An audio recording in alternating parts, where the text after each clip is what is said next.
Pemirsa, sekitar 20,9% anak-anak di Indonesia tak memiliki figur ayah dan hanya 37,17% anak usia 0 hingga 5 tahun dibesarkan bersama kedua orang tua.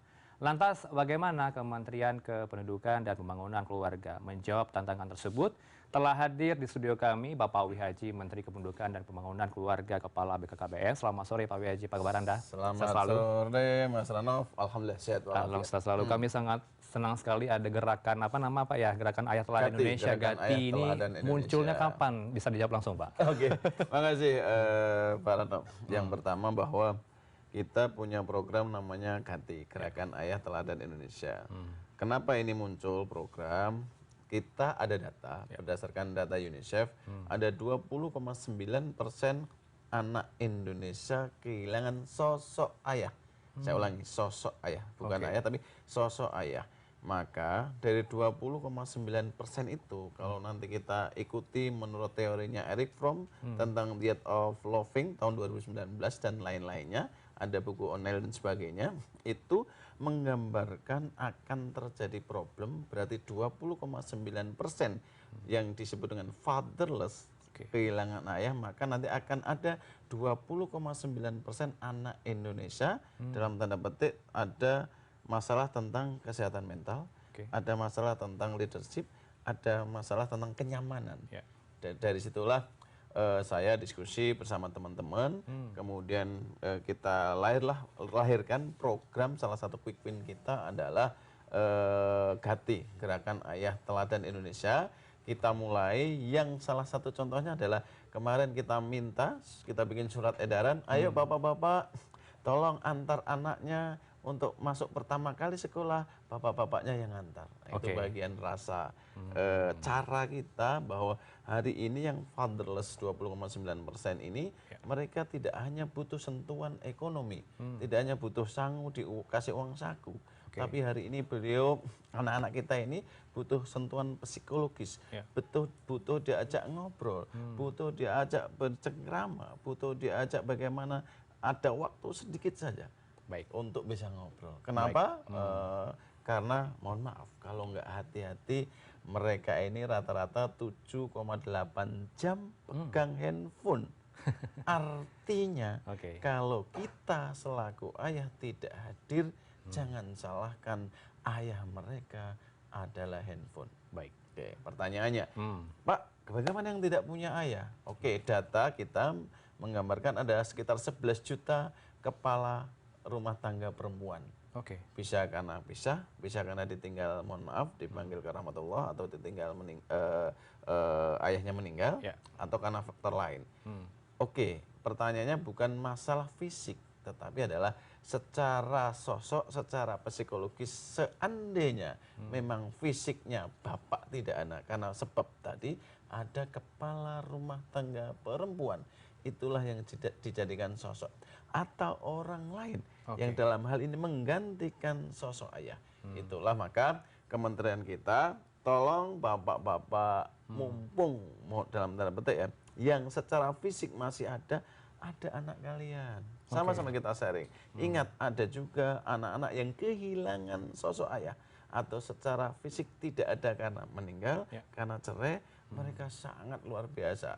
Karena itu, bagi yang masih ada, fisiknya ada, bapaknya ada, jangan lupakan, kalian punya anak, jangan sampai nanti orang tua atau dalam tanda petik ayahnya adalah handphone. Ini yang menjadi sering saya sampaikan, ada keluarga baru kita, kadang-kadang juga kalau nggak hati-hati, keluarga baru itu mengganggu dari kita sendiri, termasuk anak-anak Indonesia. Kira-kira gitu.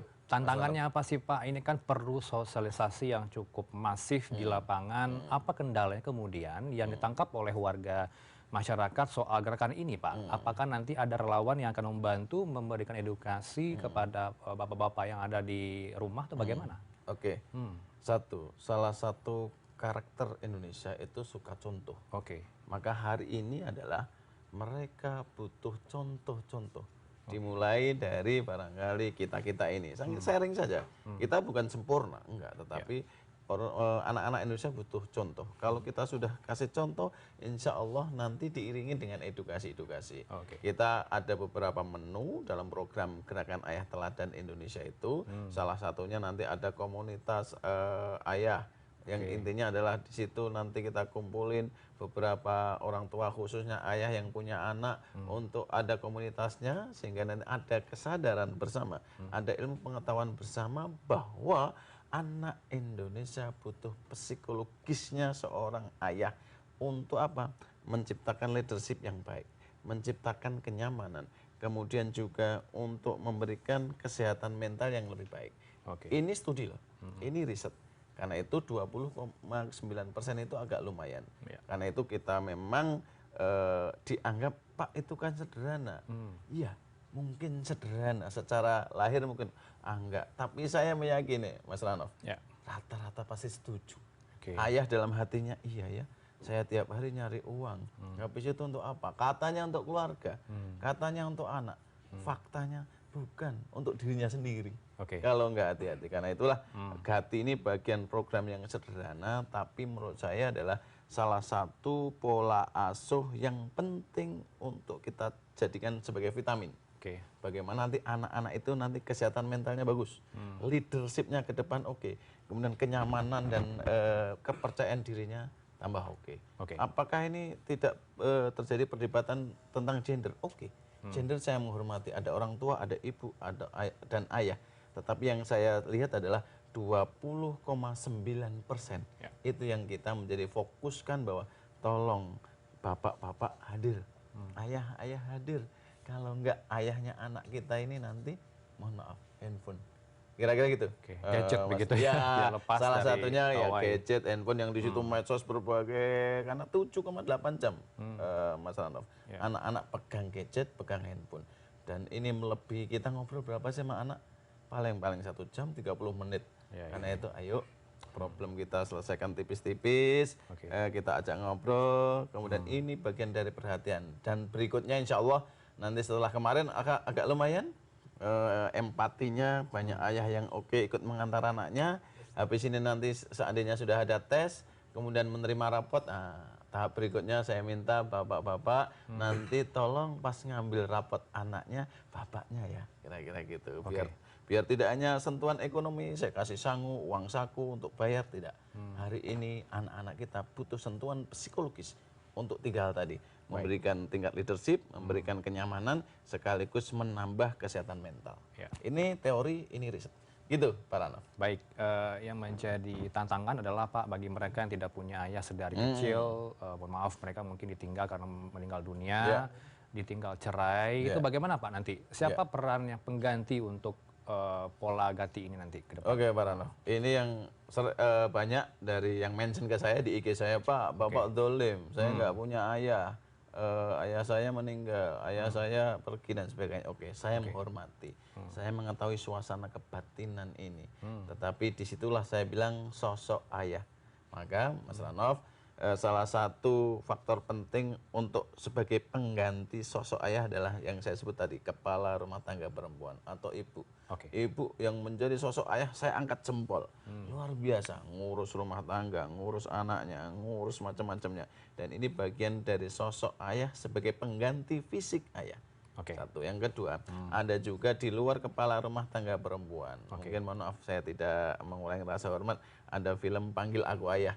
Saya kira itu salah satu contoh bahwa ini loh ayahnya dalam tanda petik ternyata ada jawaban. Ada sosok lain seorang ayah yang ternyata dia juga punya perspektif kemanusiaan.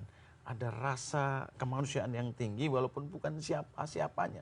Tetapi beliau hadir, ada anak kecil yang membutuhkan ayah dan akhirnya dia menjawab apa yang dibutuhkan anak terhadap ayah. Ini yang kedua. Tentu yang ketiga yang tidak kalah penting adalah hari ini edukasi menjadi kekuatan utama.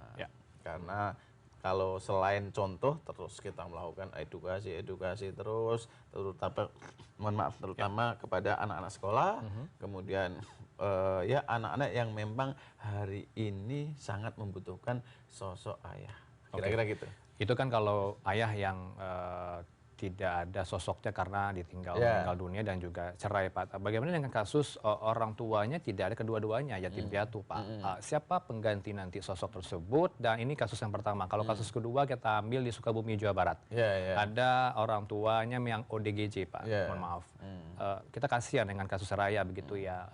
Kemudian siapa kalaulah nanti dianggap anak ini anak tunggal? Siapa pengganti nanti sosok ayah itu? Ibunya ODGJ, mohon maaf, bapaknya juga seperti itu, keterbelakangan fisik mental. Ini bagaimana menjawab ini? Oke, yang pertama Pak, bagaimana yang yatim piatu? Ya. Tentu pasti ada keluarga. Oke. Pasti ada keluarga. Seandainya tidak ada keluarga, saya yakin ada beberapa lembaga yang ngurus ini. Oke. Tentu yang bertanggung jawab sebagai sosok ayah adalah satu keluarganya.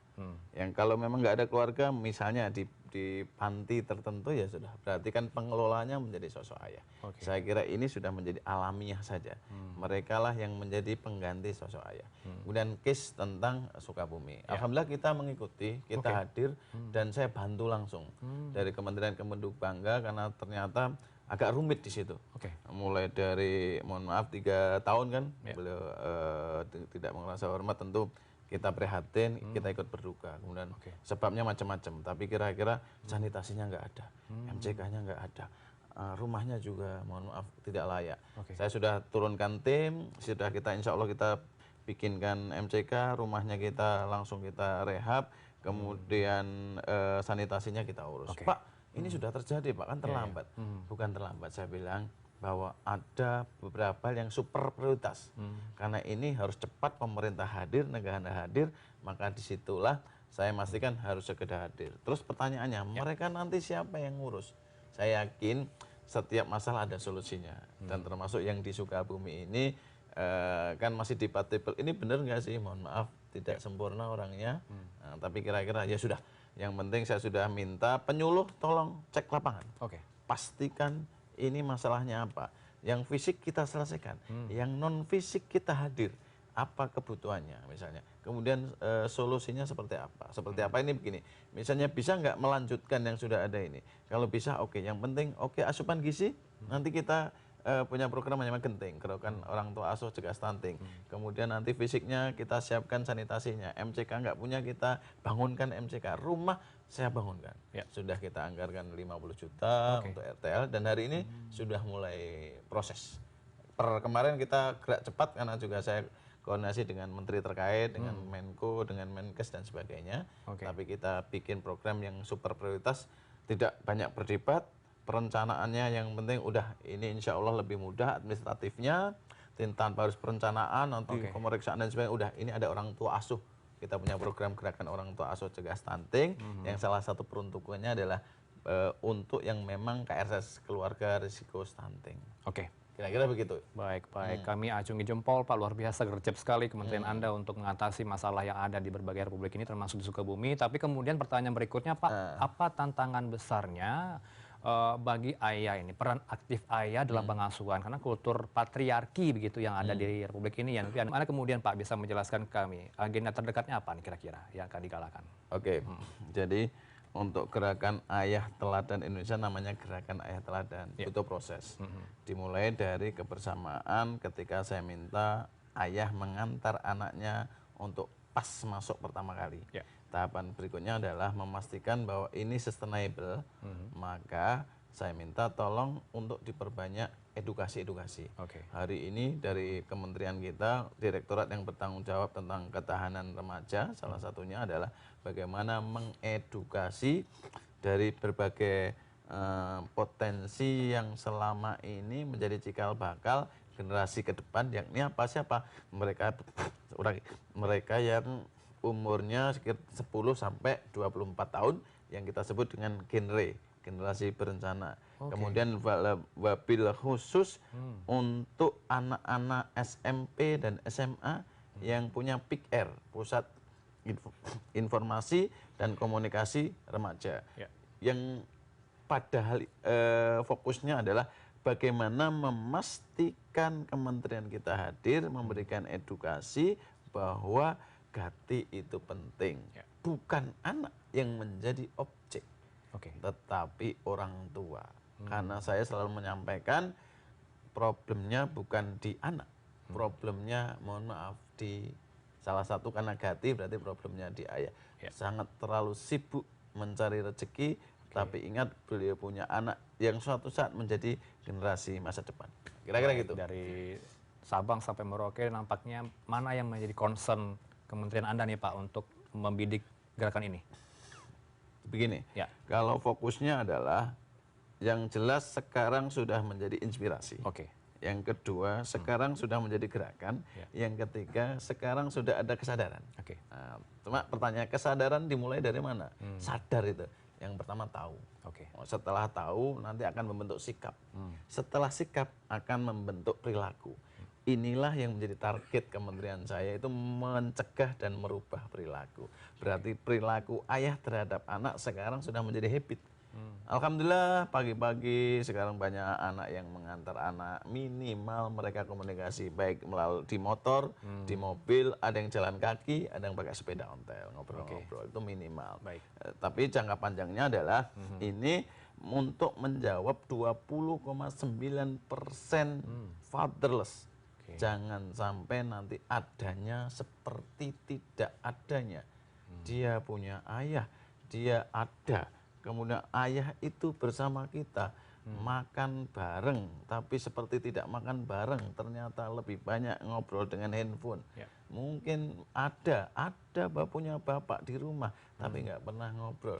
Mungkin ada bapaknya untuk selalu secara fisik ya, tadi yang saya sebut makan ataupun sarapan, tapi nggak ada obrolan.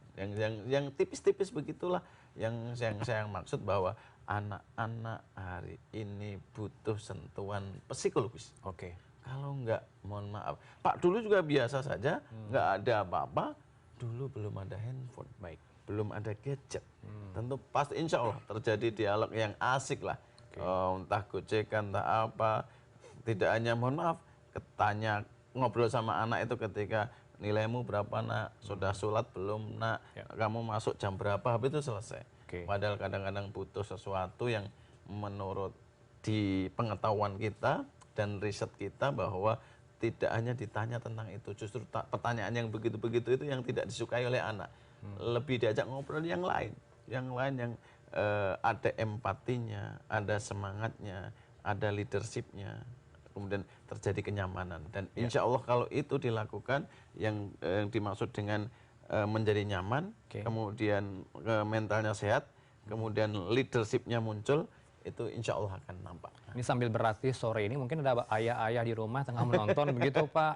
Apa mungkin pertanyaan yang atau love language yang mungkin bisa ditampilkan ke anak di rumah saat ini ketika mereka menonton kita dialog nih Pak? Apa kemudian cerita yang story yang bisa ditanyakan ke anak? Simpel saja Pak, mungkin kata-katanya apa? Begini, jadi anak ini paling benci umur 12 sampai 18 tahun ditanya tentang pelajaran. Pelajaran, oke. Ditanya PR tentang gitu ya. nilai, ditanya tentang tadi gurunya gimana. Ajak aja ngobrol yang lain. Nak, teman-temanmu gimana? Atau begini, apakah tadi kamu sempat bertanya kepada gurumu? Yang sederhana-sederhana itu. Terus tadi kamu ngobrol sama teman-temanmu? Udah yang sederhana-sederhana gitu. Yang di luar pelajaran. Di luar masalah nilai. Tiap hari sudah dunianya begitu di sekolah. Jangan ditanya itu lagi. Ditanya yang asik-asik. Nah, nanti dia secara tidak langsung nanti ada keluar sendiri. Ya, kalau di istilah ilmu pengetahuan kan ada parenting education ya. Yang tentu bapak harus atau orang tua khususnya ayah harus mengerti apa yang harus dilakukan terhadap anaknya. Saya gimana Pak Wihaji? Sama, saya lagi belajar juga. Saya lagi belajar, sharing-sharing, tetapi inilah yang perlu kita kerjakan, bagian dari inspirasi dan solusi. Karena hati-hati 20,9%, kalau enggak kita lakukan sesuatu, ini akan menjadi masalah 20,9% generasi ke depan.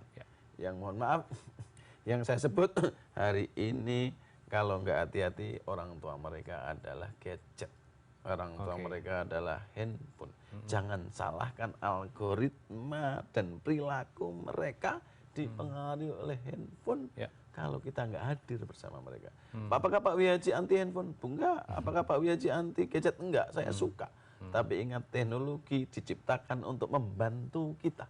Jangan sampai sebaliknya teknologi diciptakan kalau nggak hati-hati justru kita terkooptasi, kemudian algoritma kita ini yang penting. Karena algoritma inilah yang dibentuk karena habit akhirnya menjadi perilaku, dan kalau nggak hati-hati ya sudah, orang tua kita ya gadget, orang kita ya handphone. Jangan marah Bapak Ibu kalau anak-anak susah dibilangin, ya gimana mau bilangin, ngobrol aja jarang gitu. Nah, kira-kira gitu. Apakah Wihaji juga? Ya, Wihaji belajar juga. Wihaji belajar juga, tetapi ayo sama-sama, ini bagian dari kecintaan kita terhadap generasi masa depan, khususnya anak-anak kita. Dimulai dari mana? Dimulai dari keluarga yang paling kecil, siapa? Anak-anak kita sendiri. Baik, Nah, habis itu sekolahan, habis itu nanti komunitas, dan lain sebagainya yang kita kembangkan di masing-masing desa. Nanti ada namanya kampung keluarga berkualitas. Salah satu programnya adalah memastikan GATI, Gerakan Ayah Teladan Indonesia. Ya, ini semoga bisa dipahami oleh ayahnya di rumah begitu ya, tadi kiat-kiatnya bagaimana menghindari frase atau kata-kata atau diksi soal apa namanya tugas-tugas sekolah begitu ya. Karena tiap hari udah sekolah ini pelajaran terus gitu kira-kira. Agak berat begitu ya.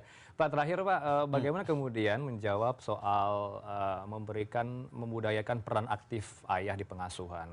Ini kan ada apa namanya kultur patriarki begitu ya, itu stigma atau bagaimana Pak untuk menjelaskan ini Pak? Oke, memang benar. Tapi begini, cara pandang itu dimulai dari asumsi. Oke, asumsi itu dipengaruhi oleh pengetahuan. Karena itu tadi saya sampaikan, paling utama adalah kita memberikan edukasi sehingga tahu tentang apa yang mau kita kerjakan yang berkenaan dengan, mohon maaf, misalnya Pak itu Indonesia itu budayanya patriarki. Oke, kita jelaskan ya, ini bagian dari tugas manusia, ada ayah, ada ibu. Nah, kita jelaskan secara ilmiahnya, kita jelaskan secara ilmu pengetahuan kita jelaskan. Karena sudah jelas, misalnya sudah jelas, maka bagaimana memposisikan ayah dalam konteks punya anak. Nah, setelah sudah jelas, kemudian insya Allah ini akan menjadi sikap. Oh iya ya, pasti saya yakin kok batinnya para ayah itu nerima dengan konsep ini. Tentang gerakan ayah teladan, bener ya. Saya nyari duit untuk apa ya? Katanya untuk keluarga. Siapa sih keluarga kita? Istri, selain istri siapa? Anak. Ternyata kok anak kita nggak terurus dalam tanda petik psikologis. Setelah ini maka muncul yang namanya perilaku. Maka perilaku inilah yang menurut saya nanti akan merubah cara pandang dan perspektif patriarki. Tapi kan sudah punya fungsi masing-masing, Pak. Rata-rata itu urusan ibu lah. Bukan masalah urusan ibu. Ini butuh sentuhan psikologis. Ibu yes, tapi ingat ayah juga yes. Karena kita tahu betul bagaimana tanggung jawab seorang ibu macam-macam, urusan rumah, urusan semuanya, ditambah lagi nanti kalau anak ibu tugasnya bapaknya nyari duit, itu oke. Tapi ingat, sekarang perkembangan dunia ini cepat, dan negara-negara maju termasuk fokus tentang ini. Nanti bisa belajar tentang di negara Kanada misalnya, itu agak luar biasa lah kita. Tapi oke lah, kita punya karakter sendiri, kita punya budaya sendiri. Tapi ingat, budaya bukan berarti nanti menjadi kita negatif. Budaya kita perspektifkan menjadi positif, bahwa ada posisi hari ini anak-anak kekeringan dalam tanda petik spiritualitas, yang di situ adalah kebutuhan psikologi hadirnya seorang ayah sebagai tokoh leader, sebagai tokoh kenyamanan, sebagai tokoh kesehatan mental.